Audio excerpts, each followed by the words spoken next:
खत्म हो गया भाई, सब मिलकर टाटा करो द अम्ब्रेला एकेडमी सीरीज को। नेटफ्लिक्स की one of the most famous series the umbrella academy का दी एंड हो गया और सच कहूं तो एंडिंग शॉकिंग हुई। वैसे ये सीजन बहुत ही अच्छा तो नहीं था, बस सीरीज को एंड करने के हिसाब से ये अच्छा था। इस सीजन में कोई भी जबरदस्ती नहीं की गई स्टोरी से, जैसे कि नेटफ्लिक्स ने अपने सेक्स एजुकेशन के साथ किया था। वेल इस फाइनल सीजन में 6 एपिसोड हैं, खत्म हो जाते हैं पता ही नहीं चलता, बिकॉज हम 8 और 10 एपिसोड के आदी हो गए हैं। तो थोड़ा शॉर्ट में कहानी को एक्सप्लेन करते हैं। तो इस सीजन की कहानी शुरू होती है सीजन 3 इवेंट के 6 साल बाद। अम्ब्रेला एकेडमी के सारे मेंबर्स अब नई वर्ल्ड में खुश हैं और सब सेटल हो गए हैं। ये सारे के सारे खुश होते हैं जब तक इनको एक शख्स नहीं मिलता जिसका नाम होता है ग्रोसमैन, और वो उनको बताता है कि उसकी बेटी जिसका नाम है जेनिफर और वो गायब है। और फिर उसको अपनी बेटी का बैग भी चेक करवाता है जिसमें होता है मैरीगोल्ड। और नंबर 5 उस ग्रोसमैन को कहता है कि हम जेनिफर को ढूंढेंगे और तुम्हारी हेल्प करेंगे। किसी को अपनी पावर्स वापस चाहिए तो यहाँ सब मना कर देते हैं।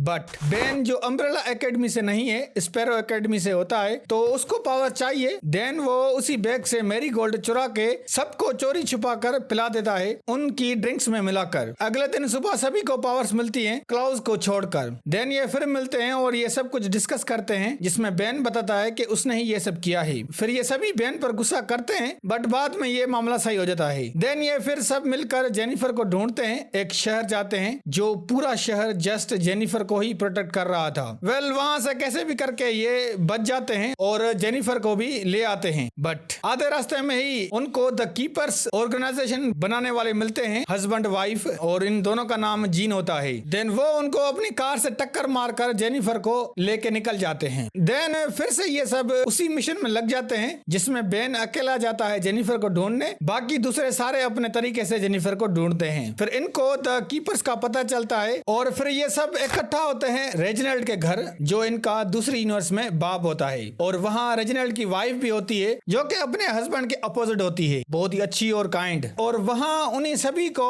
कुछ सवालों का जवाब मिलते हैं, जैसे कि ये जेनिफर कौन है और बेन उसकी टाइमलाइन में कैसे मरा। तो सबसे पहले बात करते हैं कि जेनिफर कौन है। तो रेजिनाल्ड की वाइफ मैरीगोल्ड एलिमेंट बनाया था, जिनकी वजह से इनको पावर्स मिली और इन्होंने दुनिया को बचाया। मगर मैरीगोल्ड एलिमेंट बनाते वक्त उसके अगेंस्ट एक और एलिमेंट बन गया, डोरांगो, और वो एलिमेंट जेनिफर के अंदर है। और किसी के पास भी अगर मैरीगोल्ड एलिमेंट से पावर होगी और वो इस जेनिफर के पास जाएगा या उसको टच करेगा तो वो दुनिया का अंत लाएगा। मतलब कि इन दोनों एलिमेंट के मिलन से वहां पर कयामत आएगी। और ऐसा ही होता है इनकी मेन टाइमलाइन में भी, और ये बात जुड़ी हुई है बेन से। तो मेन टाइमलाइन में अम्ब्रेला एकेडमी के स्टूडेंट को एक मिशन मिलता है जिसमें उनका बाप उनको कहता है कि एक कंटेनर है, उसको डिस्ट्रॉय करना है मगर उसको खोलना नहीं है। बट यहाँ बेन गलती कर देता है, वो कंटेनर खोलता है जिसमें टीनएज की जेनिफर होती है। तो बेन जेनिफर को उस कंटेनर से निकालता है, मतलब कि उसने उसको टच कर लिया। देन वहाँ उनका बाप आता है और बेन को और साथ ही जेनिफर को मार देता है। और ये बात उनके अपने बेटों के दिमाग से वो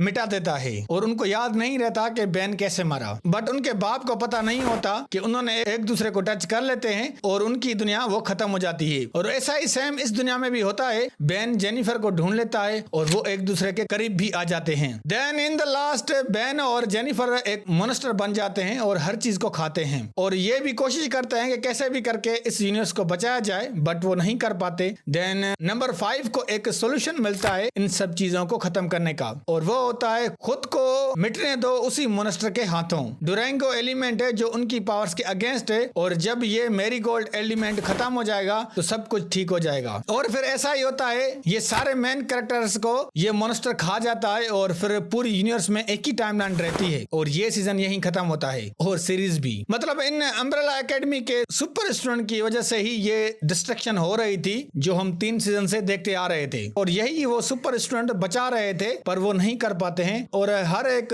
टाइमलाइन में ऐसा ही होता है। सो इस सीजन में कुछ खास तो नहीं था, बट कुछ मेन चीजों के बारे में पता चला कि ये दूसरी टाइमलाइंस कैसे बनी और इन सब की वजह क्या थी। और तो कुछ खास नहीं था और ना ही कुछ नया था। तो अब इससे ये बात ज़ाहिर आती है कि क्या ये जरूरी था फाइनल करना इस सीरीज को, बिकॉज जो एंडिंग हुई है सारे कैरेक्टर्स को मरवा दिया और कोई नतीजा नहीं निकला। जहां से ये सीरीज शुरू हुई थी वैसे ही खत्म हुई। तो मेरे ख्याल में ये सीजन जरूरी तो था, बट इस तरह की एंडिंग नहीं होनी चाहिए थी कि सारे कैरेक्टर्स को मरवा दिया और कोई हैप्पी एंडिंग भी नहीं हुई और कोई सैड एंडिंग भी नहीं हुई। नेटफ्लिक्स वालों ने क्या सोच कर ऐसी एंडिंग की है, बट इस तरह की एंडिंग कोई भी एक सेंस ऑडियंस नहीं दे रही है मेरे हिसाब से। शायद कि भाई इस सीरीज को एंड करना था और यही वजह है कि उन्होंने बस यही सोल्यूशन निकाला कि इस स्टोरी को इसी तरह एंड किया जाए।